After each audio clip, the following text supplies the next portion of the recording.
তাদের সাথে শিবিরের একটি ভালো কমিউনিকেশন থাকার কারণে বিশ্ববিদ্যালয়ের ভিসি বলেন, প্রক্টর বলেন, শুধু ঢাবির ভিসি আমি প্রক্টরের কথা বলতেছি না, মানে অন্যান্য বিভিন্ন জায়গায় এই ধরনের তারা কিন্তু প্রশাসনিক সেটআপটা কিন্তু শিবির দিতে পেরেছে। এটা কিন্তু ছাত্রদল দিতে পারে নাই, ছাত্র অধিকার পরিষদ দিতে পারে না, এই কাজগুলো কিন্তু ঘটেছে।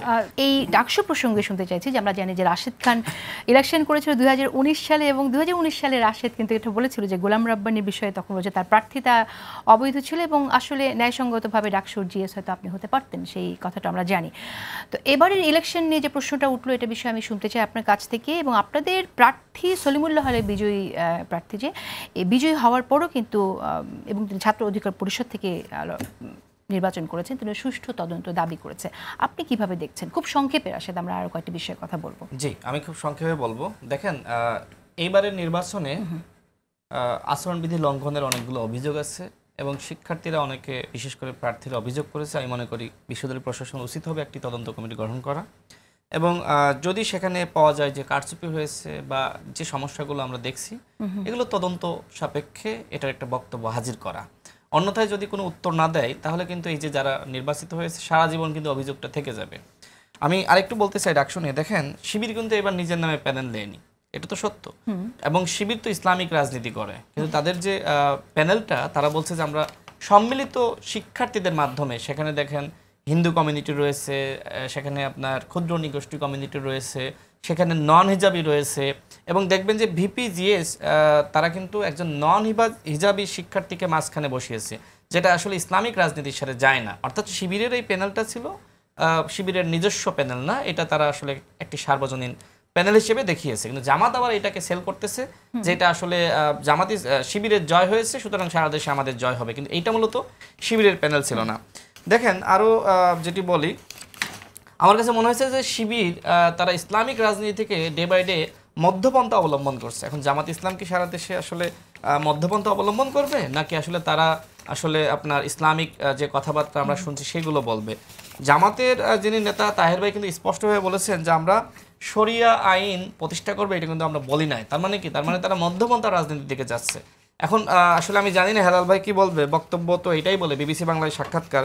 তো সেই জায়গা থেকে যদি জামাত মনে করে যে আমি ইসলামিক রাজনীতি করব, কিন্তু এটা আমার কৌশল, তো এই কৌশল কি আসলে ইসলাম সমর্থন করে? আমি জানি না। একজন নন হিজাবি শিক্ষার্থীকে মাঝখানে বসিয়ে প্রেস ব্রিফিং করা, তাও ইসলামিক একটা ছাত্র সংগঠন, এটা আসলে ইসলামের কোন কৌশল? এটা তাহের ভাই উত্তর দিবেন, দুঃখিত আমাদের হেলাল ভাই উত্তর দিবেন। আমি একটু পিয়ার নিয়ে বলতে চাই, যদি আপনি মনে হয় প্রশ্ন করতে চাচ্ছেন। পিয়ার নিয়ে আমি পরে শুনবো, ডাকসু নিয়ে আপনি সংক্ষেপে একটু বলেন। হ্যাঁ, ডাকসু নিয়ে তো আমি বললাম যে ডাকসুতে আপনার নানা ধরনের বিতর্ক আছে। আপনি মনে আমাকে শেষ করতে বলেছিলেন সংক্ষেপে, জন্য অন্য কোনো প্রশ্ন থাকলে করতে পারেন। ওকে, তো ডাকসু নিয়ে আপনি বিতর্ক আছে, কিন্তু আপনি তদন্ত হোক এটা আপনি চান না? হ্যাঁ, আমি তো সেটা বললাম, তদন্ত আছে, এবং আমি তো বললাম দেখেন শিবিরের আরো কিছু মেকানিজম আছে সেখানে, আমি বলি যেটা আসলে আপনার আমার কাছে মনে হয় এই ধরনের আচরণ করে আসলে ডাকসুতে জেতা শিবিরের দরকার ছিল না।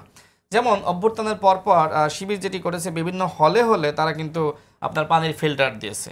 এছাড়া তারা কুরবানির সময় তারা কিন্তু রুমে রুমে মাংস পৌঁছে দিয়েছে, হলে হলে আপনার ছাগল বা গরু জবাই, এ ধরনের কথা আমি শুনেছি।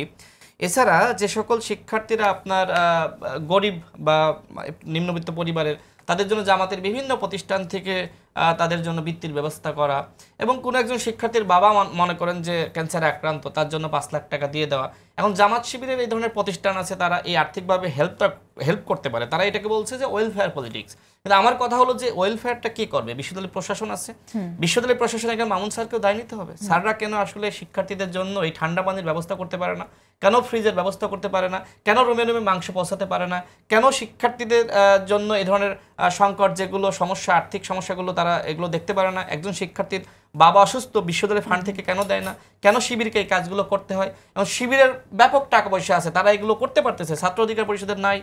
এবং ছাত্র দলের আমি শুনলাম যে তারা যে পরিমাণ খরচ করেছে ছাত্র শিবিরের তুলনায়, আমার মনে হয় যে সেটা 100 ভাগের 10 ভাগ আমি যতদূর, এবং শিবির যে পরিমাণ ইনভেস্ট করেছে।